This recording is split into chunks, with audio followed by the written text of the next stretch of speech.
Sunlight bathes the Louvre as oblivious tourists stroll, unaware of the drama about to unfold.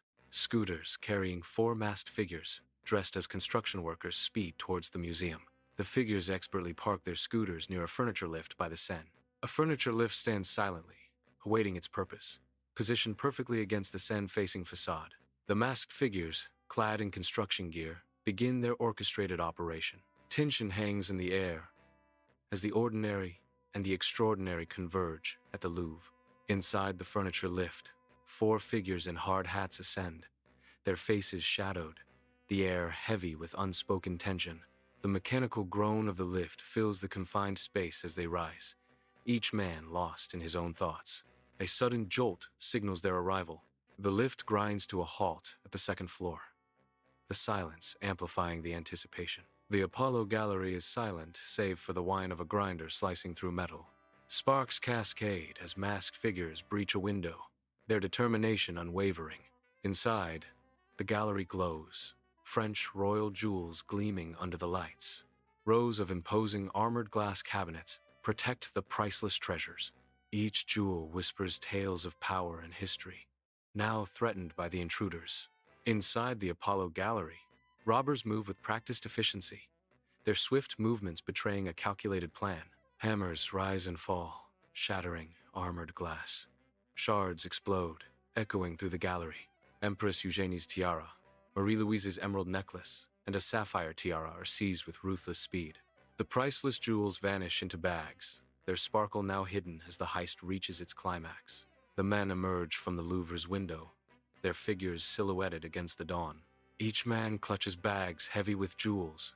As they descend in the lift, they burst out onto the streets, mounting scooters with practiced ease. The men vanish into the bustling morning traffic of Paris. Alarms scream through the Louvre, shattering the calm of centuries. Smashed cabinets glint under flashing lights, a silent testament to audacious theft. The jewels are gone, leaving only empty velvet and broken glass. Panic erupts, a contagious wave sweeping through tourists and staff. Voices rise in a chaotic murmur, a symphony of fear and disbelief. Confusion reigns as the reality of the audacious crime sinks in. Under the hum of fluorescent lights, investigators meticulously analyze DNA samples on a sterile steel table. Helmets, gloves, and broken glass shards are laid out, each a silent witness to the unsolved case. Abandoned scooters hint at a hasty escape, their secrets locked within the recovered DNA. Long shadows stretch across the lab, amplifying the palpable tension and the weight of the unknown. Each precise movement of the investigators underscores the urgency and gravity of their task. The sterile environment offers no comfort, only the cold reality of a mystery demanding resolution. At Charles de Gaulle Airport, a man is stopped by passport control, his journey abruptly halted. Tension rises as officers meticulously search his luggage. Every move deliberate and precise. The glint of stolen jewels emerges from within his belongings, secrets unveiled. His eyes widen in disbelief as his carefully constructed plan unravels before him. In Seine-Saint-Denis, the day erupts with police activity as they converge on a building. A suspect is wrestled out, his face hidden, a pawn in a larger game. The suspect is bundled into a police vehicle, the doors slamming shut. A partial confession escapes his lips, hinting at involvement in the Louvre heist. Whispers of guilt linger in the air as the vehicle speeds away. The nondescript building stands silent once more, a secret keeper in the Paris suburb. In the stark interrogation room, a fifth suspect, the notorious gang leader, sits silently, defying the detectives. His lips are sealed, a fortress guarding the secret of the missing jewels. The detectives watch him, their expressions a mix of frustration and determination. The air in the room thickens with unspoken tension, the battle of wills intensifying. In the Grand French Senate, Laurence Descartes faces stern senators, sunlight revealing dust motes in the air. She sits composed, microphones before her, the weight of responsibility etched on her weary face. The ornate room amplifies the gravity of the situation as she adjusts her glasses, ready to speak. I must admit to inadequate security measures, she begins, her voice resonating in the chamber. She confesses to outdated equipment and a lack of cameras covering the second-floor balcony. Her words hang in the air, acknowledging the failures under the Senate's watchful gaze. President Macron stands resolute, the French flag a stoic backdrop to his grave demeanor. His eyes pierce the lens, conveying the immense burden of leadership. With a sweeping gesture, Macron's voice fills the room with unwavering resolve. This robbery is an attack on a heritage we cherish, because it is our history, he declares. The weight of his words hangs heavy, emphasizing the profound cultural wound. I order immediate security enhancements, Macron commands, his voice echoing with authority. Inside Louvre's security office, personnel gather, their focused faces lit by the cold glow of computer screens.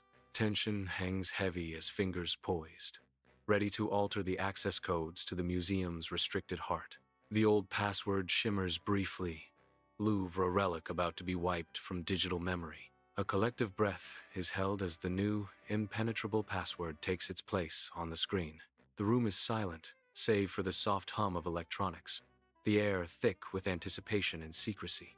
With the change complete, a sense of false security settles, masking the storm brewing outside. Under the stern gaze of stoic guards, royal jewels are moved to a heavily fortified vault. Tension fills the air as treasures of a fallen monarchy find their new home. Each movement is deliberate, precise, ensuring the jewel's safety within the Bank of France. The vault door swings shut, sealing away the last remnants of a bygone era.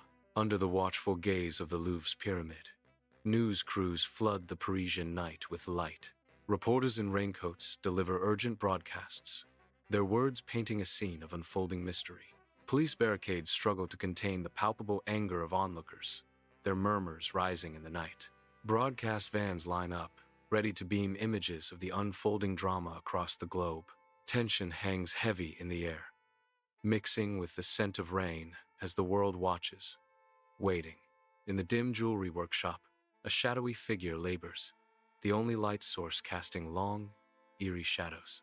He melts gold bars, the fiery orange glow briefly illuminating his face, etched with intense focus. Diamonds and emeralds are extracted with deft precision, each movement dismantling history. Driven by greed, he silently dismantles France's treasures, one jewel at a time.